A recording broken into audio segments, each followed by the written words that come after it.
dans le livre d'Apocalypse, à partir du chapitre 12.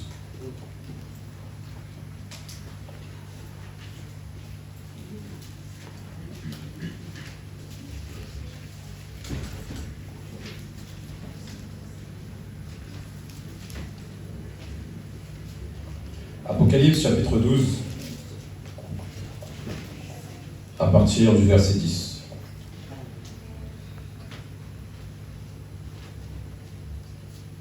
Amen, nous y sommes ? Amen. Je lis au nom du Seigneur Jésus-Christ. Amen. La parole de Dieu me dit, « Et j'entendis dans le ciel une voix forte qui disait, « Maintenant le salut est arrivé, et la puissance, et le règne de notre Dieu, et l'autorité de son Christ. Car il a été précipité, l'accusateur de nos frères, celui qui les accusait devant notre Dieu jour et nuit. Ils l'ont vaincu à cause du sang de l'agneau et à cause de la parole de leur témoignage. Et ils n'ont pas aimé leur vie jusqu'à craindre la mort. C'est pourquoi réjouissez-vous, cieux, et vous qui habitez dans les cieux. Malheur à la terre et à la mer, car le diable est descendu vers vous, animé d'une grande colère, sachant qu'il a peu de temps. » Alléluia. Nous allons nous lever et acclamer la parole de notre Seigneur. Alléluia.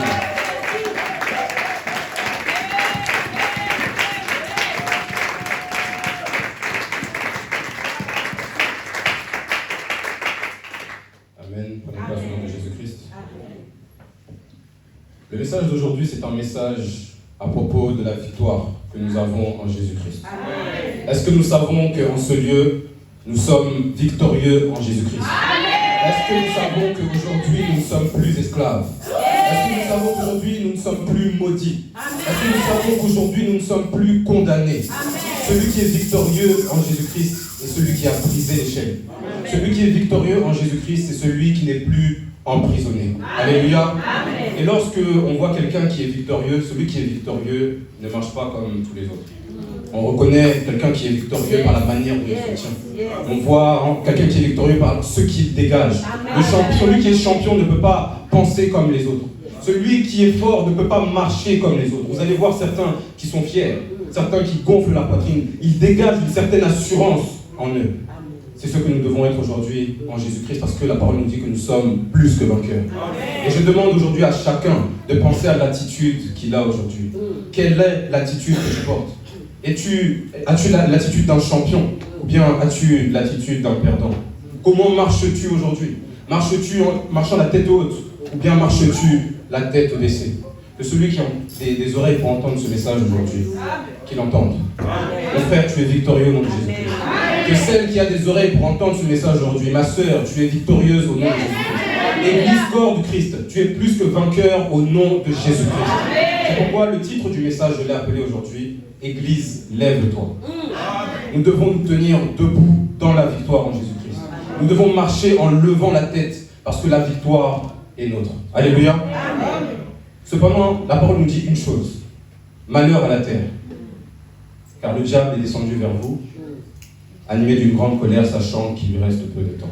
Alléluia.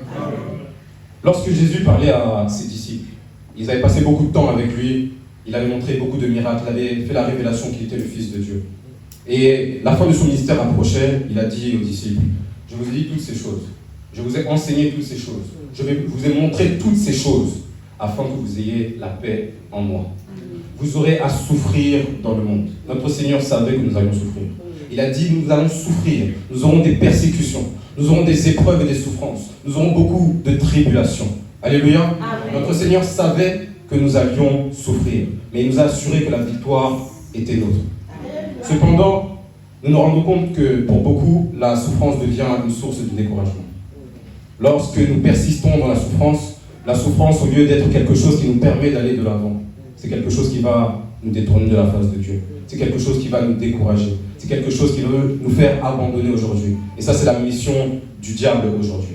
Ce que le diable veut, c'est infliger la souffrance. Ce que le diable veut, c'est mettre un certain épuisement. Il veut provoquer le découragement au-dedans de nous. Il veut que nous abandonnions la foi. Il veut que nous nous lassions de prier. Il veut que nous nous fatiguions dans le service. Il veut même manipuler nos pensées. Certains même se disent que Dieu n'est pas fidèle envers eux. Certains se disent que Dieu m'a oublié. Certains se disent que Dieu bénit les autres, mais Dieu ne me bénit pas moi. Certains disent que c'est les autres qui peuvent témoigner, mais ce n'est pas moi qui peux témoigner, parce que Dieu m'a oublié. Vous voyez la manipulation du diable aujourd'hui. Mes frères et sœurs, pour ceux qui pensent de la sorte, j'aimerais leur dire que le diable est un menteur. Le diable est un menteur et en plus il a échoué. Alléluia. C'est pourquoi je prie pour que chacun ici, que la souffrance ne vous arrête pas dans la marche que vous avez avec votre Dieu. Notre Dieu nous a dit, je vous ai dit ces choses afin que vous ayez la paix en moi. Vous aurez à souffrir dans le monde, mais prenez courage, car moi j'ai vaincu le monde. Alléluia. Notre Dieu nous demande de prendre courage. Notre Dieu nous demande la persévérance aujourd'hui. La parole de Dieu nous dit encore autre part, celui qui persévérera jusqu'à la fin, c'est celui-là qui sera sauvé. Alléluia. C'est pourquoi je prie pour que Dieu mette en vous un esprit de persévérance. Quelque chose qui ne vous fera pas abandonner, mais qui vous fera obtenir ce que Dieu vous a promis. Alléluia. Est-ce qu'on peut acclamer le Seigneur encore?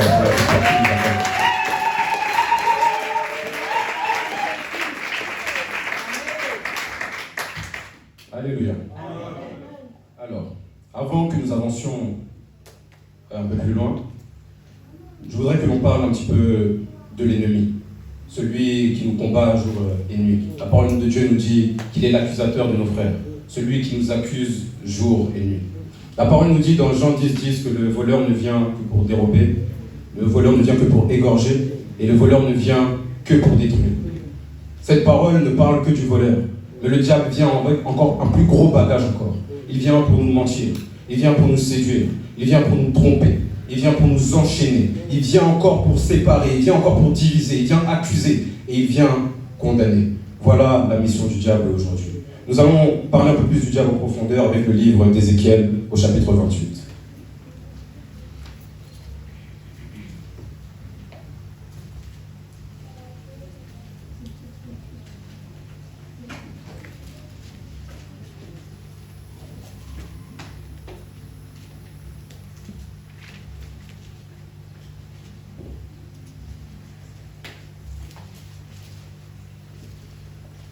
Ézéchiel chapitre 28, à partir du verset 11.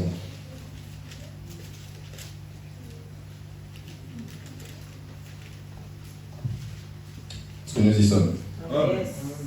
Je lis au nom du Seigneur Jésus-Christ. Ézéchiel chapitre 28, verset 11, la parole de Dieu me dit: la parole de l'Éternel me fut adressée en ces mots. Fils de l'homme, prononce une complainte sur le roi de Tyr. Tu lui diras, ainsi parle le Seigneur l'Éternel. Tu mettais le sceau à la perfection. Tu étais plein de sagesse, parfait en beauté. Tu étais en Éden, le jardin de Dieu. Tu étais couvert de toute espèce de pierres précieuses, de sardoine, de topaz et de diamants, de chrysolite, d'onyx et de jaspe, de saphir, d'escarboucle, d'émeraude et d'or. Tes tambourins et tes flûtes étaient à ton service, préparés pour le jour où tu fus créé. Tu étais un chérubin protecteur aux ailes déployées. Je t'avais placé et tu étais sur la montagne de Dieu. Tu marchais au milieu des pierres étincelantes. Tu as été intègre dans tes voies depuis le jour où tu fus créé jusqu'à celui où l'iniquité a été trouvée chez toi. Alléluia. Amen. Alors, la parole nous montre le portrait de quelqu'un. Avant toute chose, il faut savoir une chose, c'est que l'enfant de Dieu, tel que nous sommes aujourd'hui, nous sommes en perpétuel combat. Nous sommes en perpétuelle guerre. Pourquoi? Parce que Dieu a voulu que nous soyons des lumières au milieu de ce monde de ténèbres. Dieu a voulu mettre un esprit de vie dans ce monde où la mort règne. Toutes nos manières de vivre sont contraires à celles du monde. Toutes nos manières de penser, nos manières de voir, nos manières même de parler sont contraires au monde dans lequel nous vivons. Et ça devient difficile au jour le jour de s'affirmer en tant qu'enfant de Dieu. Il y a des pièges sur notre gauche, il y a des obstacles sur notre droite, il y a des occasions de chute partout où nous allons. Et l'opposition à la parole de Dieu dans ce monde est aujourd'hui féroce. C'est pourquoi ça devient presque un combat de chaque jour, un combat de chaque instant, pour que nous, enfants de Dieu, nous puissions accomplir la volonté de notre Dieu. Et pourquoi cette chose se produit? C'est parce qu'il y a une puissance qui s'est levée, une puissance qui est contraire à nous et qui s'oppose à nous. Lorsqu'on prononce Satan, quelle est la définition de Satan? Satan, c'est l'ennemi. Satan, c'est l'adversaire. Satan, c'est l'opposant. Satan, c'est l'accusateur. Et la parole de Dieu nous le montre, nous le présente comme étant un dragon. La parole de Dieu nous le montre comme étant un serpent. On le présente comme étant l'accusateur. On le montre encore comme le tentateur, le prince des démons, comme le père du mensonge. On le montre sous différents noms. La parole de Dieu répertorie à peu près 26 noms pour Satan, pour les différentes et les différents aspects qu'il peut avoir. Alléluia. Et il y a un nom que nous connaissons, qui est le nom de Lucifer, c'est-à-dire celui qui porte la lumière. Alléluia. Ézéchiel 28 ici nous parle d'une manière imagée de ce que était Satan auparavant. Alléluia. Ce que je remarque dans ce passage, c'est que notre Dieu, lorsqu'il parle, il n'utilise que des verbes qui sont conjugués au passé. Tu étais, tu avais, je t'avais placé, ce que tu étais. Pourquoi? Parce qu'il fut un temps où le diable était aux côtés de notre Dieu. Il fut un temps où le diable avait une position privilégiée auprès de notre Dieu. La parole de Dieu nous montre comment le diable était couronné de gloire, comment il était couronné d'honneur. La parole de Dieu nous dit comment il était rempli de sagesse. On nous parle des tambourins et des flûtes qui étaient préparés pour le jour où il était créé. Parce que Dieu a voulu que, pour sa création, Satan soit un instrument de la louange et de l'adoration pour notre Dieu. Il était autrefois un instrument à la gloire de notre Dieu. Alléluia. J'insiste sur autrefois, car tel que la parole nous le dit, l'iniquité fut trouvée en Satan. L'orgueil était monté en son cœur, il a voulu prendre la place de Dieu et Dieu a été obligé de le faire descendre de son trône. Alléluia. Et lorsque nous voyons ce que Satan est devenu, nous voyons que toutes les qualités, toutes les caractéristiques que l'on nous cite ici, c'est-à-dire la beauté, c'est-à-dire la perfection, c'est-à-dire la sagesse, toutes ces choses-là ont disparu. Toutes ces choses-là ont été corrompues. Lorsque l'homme est arrivé sur la terre, il n'a pas trouvé le diable avec cette beauté. Il n'a pas trouvé le diable avec cette perfection. Il n'a même pas trouvé le diable avec cette sagesse. Mais qu'est-ce que l'homme a trouvé? En Genèse 3:1, la parole de Dieu nous dit « Le serpent était le plus rusé de tous les animaux des champs que l'Éternel avait fait. » Le diable a remplacé la sagesse que Dieu lui avait donnée par la ruse. Qu'est-ce que la ruse? La ruse, c'est l'art de la tromperie. La ruse, c'est l'art de la séduction. La ruse, c'est l'art du mensonge. Et lorsque nous lisons plus loin dans Genèse, nous voyons que lorsque Ève a cherché à se justifier auprès de Dieu, elle a dit clairement que le serpent m'a trompé, le serpent m'a séduite. Alléluia. Amen. La sagesse que Dieu avait mis en Satan, le diable a changé en ruse et en manipulation. Lui qui demeurait dans la vérité, il a commencé à se tenir dans le mensonge et dans la séduction. Lui qui portait la lumière de Dieu, il est aujourd'hui devenu ténèbres. Lui qui était couronné de gloire et d'honneur, il est devenu le symbole même de l'abomination. Amen. Amen. Lorsque je lis ce passage, ça c'est mon opinion, je vois un petit peu en fait la considération, la valeur que Dieu accordait à Satan, la position qu'il lui avait donnée. Je vois presque la peine de Dieu à l'égard de Satan, de ce qu'il était et de ce qu'aujourd'hui il est devenu. Et malgré sa peine, Dieu a malgré tout choisi de créer un nouvel instrument pour sa gloire. Un instrument qui serait également d'une beauté parfaite. Un instrument qui serait également le symbole de la perfection, parce qu'il serait fait à l'image et à la ressemblance de Dieu. Une créature qui ne serait pas un instrument de louange, mais dont l'esprit serait en adoration constante. Amen. Amen. Nous allons prendre le livre de Psaume, au chapitre 8.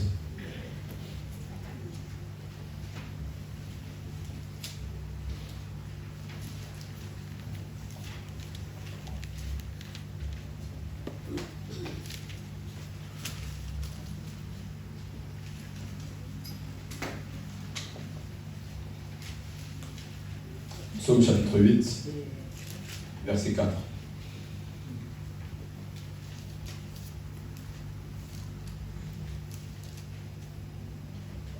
Amen, amen. Amen. Je lis au nom du Seigneur. La parole de Dieu me dit « Quand je contemple les cieux, ouvrage de tes mains, la lune et les étoiles que tu as créées, qu'est-ce que l'homme pour que tu te souviennes de lui? Et le Fils de l'homme pour que tu prennes garde à lui? Tu l'as fait de peu inférieur à Dieu, tu l'as couronné de gloire et de magnificence. Tu lui as donné la domination sur les œuvres de tes mains. Tu as tout mis sous ses pieds, les brebis comme les bœufs, et les animaux des champs, les oiseaux du ciel et les poissons de la mer, tout ce qui parcourt les sentiers des mers.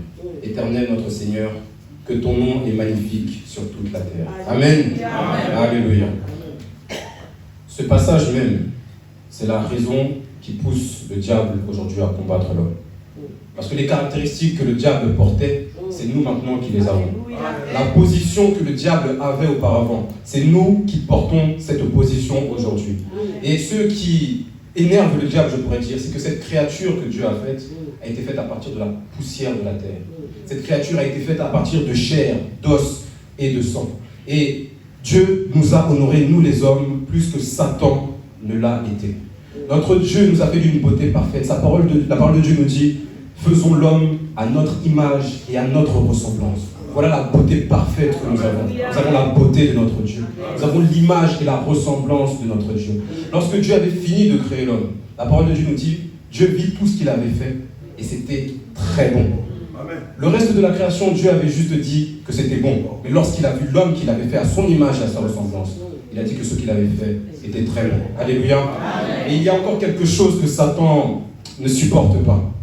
Déjà en Éden, le plan du diable, c'était de nous faire sortir de la présence de Dieu.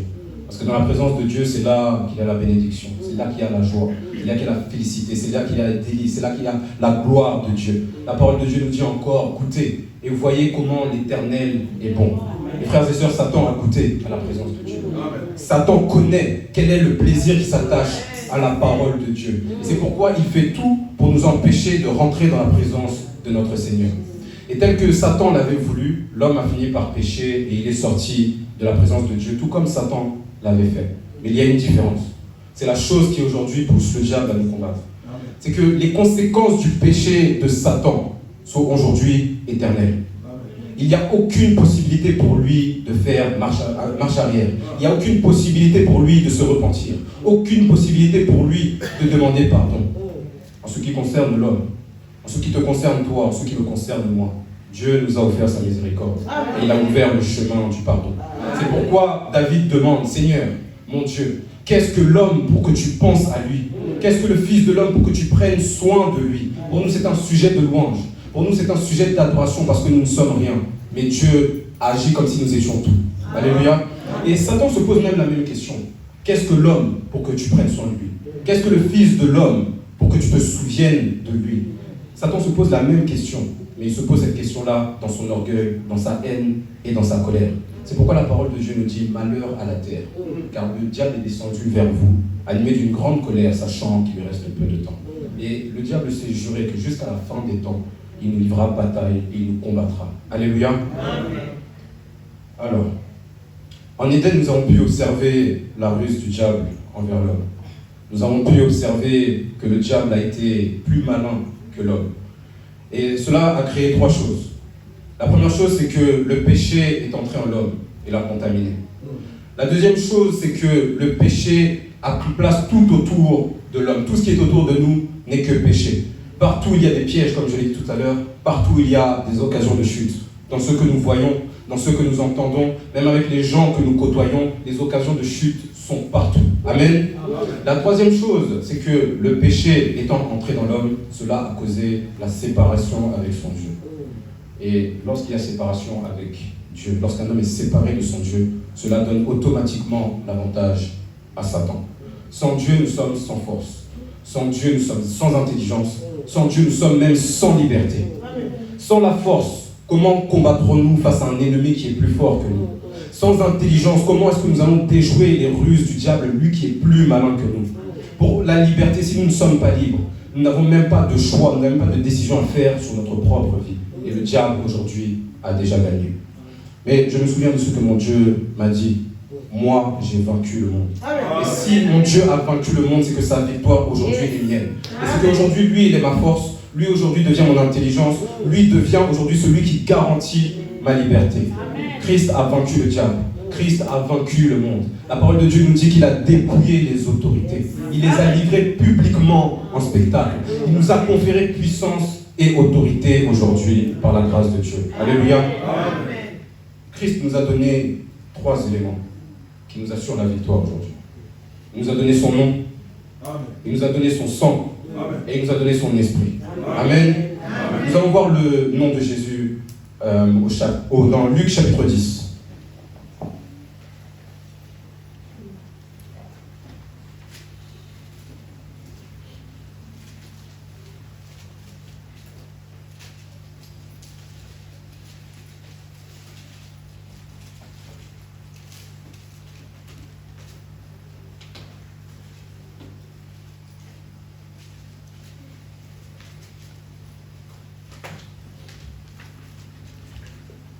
Luc chapitre 10, nous commençons au verset 1er.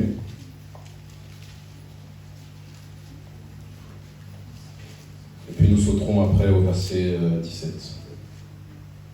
Nous y sommes? Amen. Je lis au nom du Seigneur. Amen. La parole de Dieu nous dit: après cela, le Seigneur désigna encore 70 autres disciples, et il les envoya 2 à 2 devant lui, dans toutes les villes et dans tous les lieux où lui-même devait aller. Nous allons au verset 17.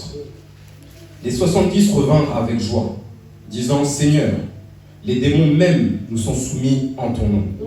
Jésus leur dit: je voyais Satan tomber du ciel comme un éclair. Voici, je vous ai donné le pouvoir de marcher sur les serpents et les scorpions, et sur toute la puissance de l'ennemi, et rien ne pourra vous nuire.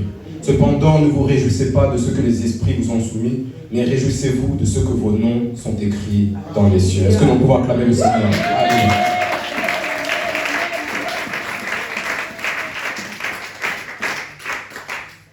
Alléluia. La première chose que Christ nous a donnée lorsqu'il est venu sur cette terre, c'est son nom. Et en son nom, il nous a donné l'autorité qui s'attache à son nom. Avant même l'œuvre de la croix, avant même l'Esprit Saint, Christ est venu nous donner son nom pour qu'en son nom, nous ayons autorité sur les démons et sur toute la puissance du mal. Amen. Qu'est-ce que l'autorité? L'autorité, par définition, c'est le pouvoir d'imposer l'obéissance à autrui. Nous pouvons observer l'exemple de l'autorité parentale. Un parent a autorité sur son enfant. C'est-à-dire que si un parent dit mot à son enfant, l'enfant devra obéir à la parole de son père. Nous voyons que si il y a l'autorité également de l'État. Si l'État décide de mettre en place une loi, toute personne qui habite dans ce pays sera obligée d'obéir à cette loi. Amen. Et il y a aujourd'hui pour nous puissance et autorité dans le nom de Jésus-Christ. Amen. La parole de Dieu nous dit quelque part: tu crois qu'il y a un seul Dieu, tu fais bien. Les démons le croient aussi et ils tremblent. Mes frères et sœurs, au nom de Jésus-Christ, les démons tremblent. Au nom de Jésus-Christ, les démons tremblent. La force du mal tremble et nous sommes victorieux sur la force du mal au nom de Jésus-Christ. Amen. Nous avons autorité sur le diable, nous avons autorité sur les démons, autorité sur la maladie, autorité sur la malédiction, autorité sur toutes sortes de choses. Lorsque nous regardons quelqu'un qui a autorité, c'est quelqu'un en général qui est parfois plus âgé que notre personne. Quelqu'un qui a autorité, c'est quelqu'un parfois qui est plus fort qu'une autre personne, quelqu'un qui est plus grand. Parfois, c'est quelqu'un même qui est plus riche. Nous avons autorité au nom de Jésus-Christ parce que le nom de Jésus-Christ est plus fort que tous les noms. Nous avons autorité au nom de Jésus-Christ parce que le nom de Jésus-Christ est plus fort que tout esprit qui est dans la nature aujourd'hui. Nous avons autorité au nom de Jésus-Christ parce que le nom de Jésus-Christ est plus fort que toutes les malédictions que l'on peut prononcer sur nous. Amen. C'est pourquoi, lorsque Jésus allait quelque part, nous voyons comment les démons étaient tourmentés. Ils étaient tourmentés, ils n'étaient pas dans la paix. Ils voyaient Jésus approcher, il disait à Dieu: que me veux-tu, toi, le Saint de l'Éternel? Que me veux-tu, toi, le Fils de Dieu? Es-tu venu pour me tourmenter avant les temps prévus? Amen. Ce jour-là, nous observons comment Jésus avait envoyé les disciples. Il les avait envoyés en son nom. Jésus était resté là où il était. Lui qui avait l'habitude d'opérer des délivrances, lui qui avait l'habitude d'opérer des miracles et toutes sortes de choses, des guérisons. Jésus est resté là. Et il a envoyé ses disciples en son nom pour leur montrer la puissance de son nom. Et les disciples sont revenus avec joie. Les disciples sont revenus en disant: Seigneur, même les démons sont soumis, nous sont soumis en ton nom. Alléluia. Amen. Mes frères et sœurs, je rappelle le titre de ce message, c'est Église, lève-toi. Mes frères et sœurs, levons-nous. Mes frères et sœurs, tenons-nous debout. Parce que nous sommes en guerre, tel que je l'ai dit tout à l'heure. Satan est après nous. Satan nous cherche. La parole de Dieu nous dit quelque part: Simon, Simon, Satan vous a réclamé pour vous passer au crible. Satan nous réclame jour après jour. Satan désire dérober. Satan désire égorger. Satan désire détruire, que ce soit les familles, que ce soit les couples. Ça peut être la santé, ça peut être nos finances, ça peut être nos relations, même notre relation avec notre Dieu. L'ennemi cherche à détruire toutes ces choses. Et partout où l'ennemi se lèvera, partout où l'ennemi surgira, nous avons autorité et victoire au nom de Jésus-Christ. Et c'est ainsi que nous chassons et nous l'anéantirons. Amen. Est-ce que nous pouvons encore acclamer notre Dieu?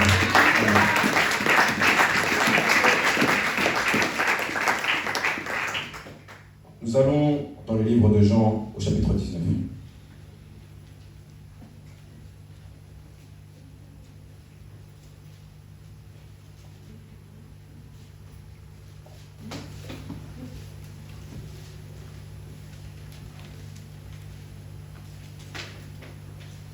Jean chapitre 19, à partir du verset 28.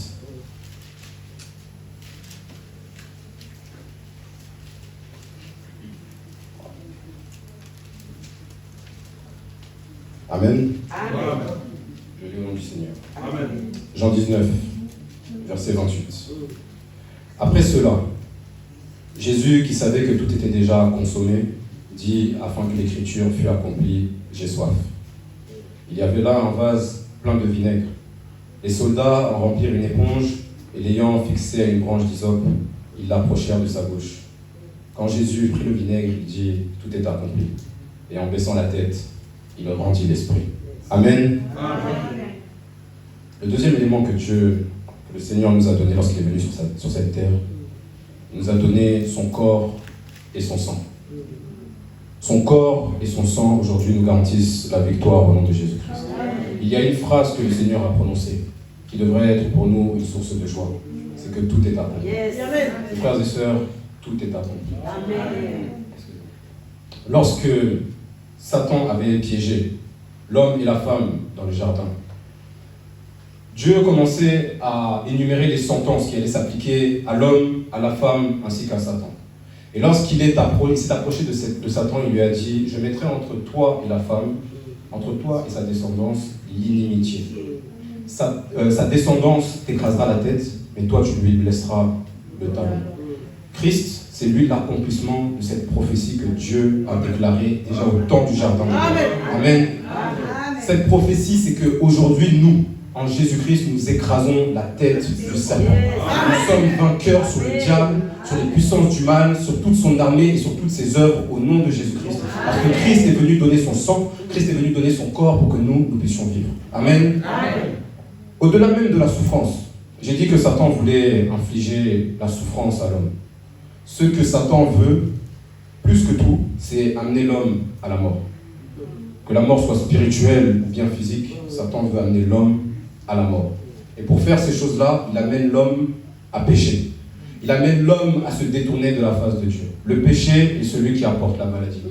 La maladie, qu'elle soit spirituelle ou même physique, c'est le péché qui apporte la maladie. Et cette maladie se propage comme un cancer. Le cancer, au début, nous voyons ça, il y a plusieurs stades lorsque nous observons le cancer. Le cancer peut commencer par une petite tumeur. Lorsqu'on traite la tumeur, en général, il n'y a pas de conséquences. La tumeur peut encore grossir. On peut encore la traiter. La tumeur peut prendre encore une plus grosse taille et elle devient ce qu'on appelle un cancer. C'est là où ça devient compliqué, c'est là où ça devient grave. Le cancer peut encore devenir plus grave et c'est là qu'on appelle le cancer généralisé ou bien la métastase. C'est-à-dire que le cancer, l'organe qui est malade, commence à contaminer les organes tout autour. Amen. Et ensuite, il y a la phase terminale, là où on ne peut plus rien faire pour personne. Amen. Voici le travail du diable. C'est d'amener le péché en nous. C'est d'amener le péché en l'homme pour que nous tombions malades, que ce soit physiquement ou spirituellement. Le diable cherche à nous conduire à la mort par le péché. Et nous voyons comment le péché a fait des ravages sur cette terre. Nous voyons comment le péché a fait des ravages dans nos familles. Nous voyons comment le péché a fait des ravages partout où nous sommes. Et il y a beaucoup de témoignages de ce que le péché a pu occasionner. Satan, son désir, c'est de semer et de répandre la mort. Amen. Lorsque Christ est monté à la croix, Satan pensait crier victoire. Lorsque Christ est monté à la croix, Satan a dû se dire, le sauveur de l'humanité est sur le point de mourir. Le Fils de Dieu a été condamné. Le Fils de Dieu va disparaître. Il a vu les ténèbres venir en plein midi. Il a dit, voici mon monde, ce monde m'appartient. Mais la parole de Dieu me dit quelque part par rapport à l'œuvre de la croix. Cependant, ce sont nos souffrances qu'il a portées. C'est de nos douleurs qu'il s'est chargé. Le châtiment qui nous donnait la paix est tombé sur lui. Et c'est par ses meurtrissures qu'aujourd'hui nous sommes guéris. Amen. Le péché qui nous contaminait, le péché qui nous faisait mourir, le péché qui nous rendait malades, Christ, par ses meurtrissures, est venu pour guérir nos âmes. Il est venu pour guérir nos cœurs, pour qu'aujourd'hui nous puissions avoir la vie. Mes frères et sœurs, Église, lève-toi. Parce que l'œuvre de la croix aujourd'hui, c'est ta victoire. Le sang de l'agneau aujourd'hui, c'est ta victoire. Par le sang de l'agneau, le péché n'a plus de pouvoir sur ta vie. Amen. Christ nous a donné son corps, Christ nous a donné son sang, pour que nous passions de la mort à la vie, pour que nous passions des ténèbres à la lumière, pour que nous passions de la puissance de Satan aujourd'hui à la puissance de Dieu. Alléluia. Amen, amen. Nous allons prendre le livre de 1 Jean, au chapitre 4.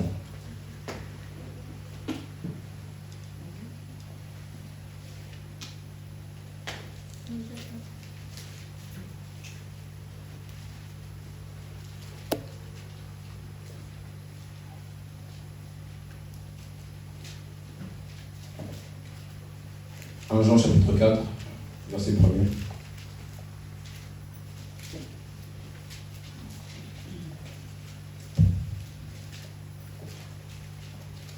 Nous y sommes. Je lis au nom du Seigneur. Amen. Bien-aimés, n'ajoutez pas foi à tout esprit, mais éprouvez les esprits pour savoir s'ils sont de Dieu, car plusieurs faux prophètes sont venus dans le monde. Reconnaissez à ceci l'Esprit de Dieu. Tout esprit qui confesse Jésus-Christ, venu en chair, est de Dieu. Et tout esprit qui ne confesse pas Jésus n'est pas né de Dieu. C'est celui de l'Antéchrist, dont vous avez appris la venue, et qui maintenant est déjà dans le monde. Vous, petits enfants, vous êtes de Dieu, et vous les avez vaincus, parce que celui qui est en vous est plus grand que celui qui est dans le monde. Amen. Amen. La dernière chose que Christ est venu nous laisser, c'est son esprit. Amen. Alléluia. Amen. Ce que Christ nous a laissé, c'est son esprit. Et l'esprit que Dieu a mis en nous, l'esprit de Dieu, c'est un esprit qui est supérieur à tout autre esprit. Il est supérieur en sagesse, il est supérieur en intelligence, il est supérieur en puissance. La parole nous donne des qualificatifs, des adjectifs qui concernent l'esprit de Dieu. On nous parle de l'esprit de Dieu comme étant un esprit de discernement et de sagesse. On nous parle de l'esprit de Dieu comme étant un esprit de conseil et de puissance. On nous montre l'Esprit de Dieu comme étant un esprit de crainte de l'Éternel, un esprit de vie et un esprit de vérité. La parole nous dit encore ailleurs que nous n'avons pas un esprit de servitude pour être encore dans la crainte. Nous avons reçu un esprit d'adoption qui crie dedans de nous, Abba Père. Amen. Amen. Tel que je l'ai dit tout à l'heure, sans notre Dieu, nous sommes sans force. Sans notre Dieu, nous sommes sans intelligence. Sans notre Dieu, nous sommes sans liberté. Et parce qu'aujourd'hui, notre Dieu a fait de nos corps le temple de son esprit. Dieu est en nous, Dieu est avec nous et Dieu est pour nous. Et c'est pourquoi aucune chose ne pourra nous arriver. Son nom est Emmanuel. Emmanuel signifie Dieu avec nous. C'est-à-dire que partout où nous irons, la force de Dieu sera notre force. Partout où nous irons, la victoire de notre Dieu sera notre victoire. Partout où nous irons, la sagesse que nous aurons, ce sera la sagesse que notre Dieu nous aura donnée par son esprit. Amen. La parole de Dieu nous dit encore ailleurs que lorsque l'adversaire surgira, lorsque l'ennemi se lèvera comme un fleuve, c'est l'Esprit de l'Éternel qui le mettra en fuite. C'est l'Esprit de l'Éternel qui le mettra en déroute. Mes frères et sœurs, il n'y a aucun esprit aujourd'hui qui puisse vous tourmenter si vous avez l'Esprit de Dieu. Aujourd'hui, vous avez son nom. Aujourd'hui, vous avez son sang. Aujourd'hui, vous avez son esprit. Il n'y a aucun esprit qui pourra vous tourmenter. Aujourd'hui, vous êtes plus que vainqueur au nom de Jésus-Christ. Je prie pour que chacun comprenne quelle est la victoire qu'il porte dans son cœur. Amen. Amen. Nous allons prendre encore le livre d'Hébreux au chapitre 10.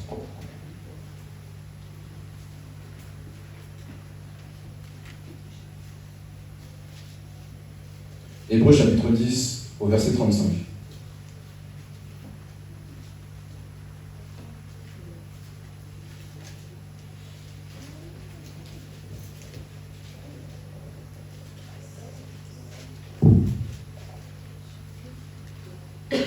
Hébreux chapitre 10, verset 35.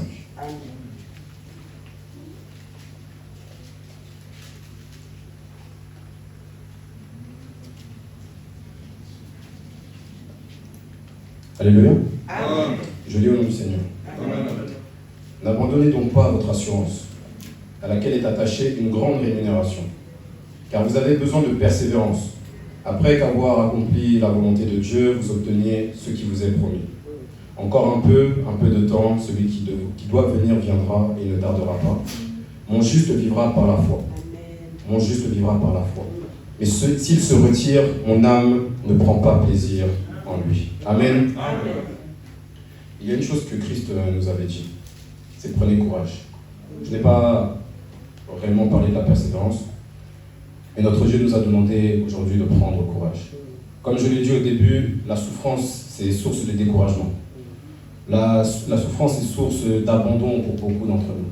La souffrance peut durer un moment, et nous n'avons pas de contrôle sur les situations, nous n'avons pas de contrôle sur les circonstances. Mais notre Dieu, la seule chose qu'il nous a demandé, c'est de prendre courage. La seule chose qu'il nous a demandé, c'est d'être persévérant. La seule chose qu'il nous a demandé, c'est de garder nos yeux rivés sur lui. La parole de Dieu nous dit que le juste vivra par la foi. Nous vivrons, mes frères et sœurs, aujourd'hui par la foi. Nous avons des yeux pour voir, mais les yeux que nous avons ne nous permettent pas de voir au-delà des circonstances. Les yeux que nous avons aujourd'hui ne nous permettent pas de voir au-delà des obstacles. Les yeux que nous avons ne nous permettent pas de voir au-delà des murs qui sont en face de nous. Ce que Dieu nous demande aujourd'hui, c'est de vivre par la foi. Parce que la foi nous permet de voir ce que les yeux ne peuvent pas voir.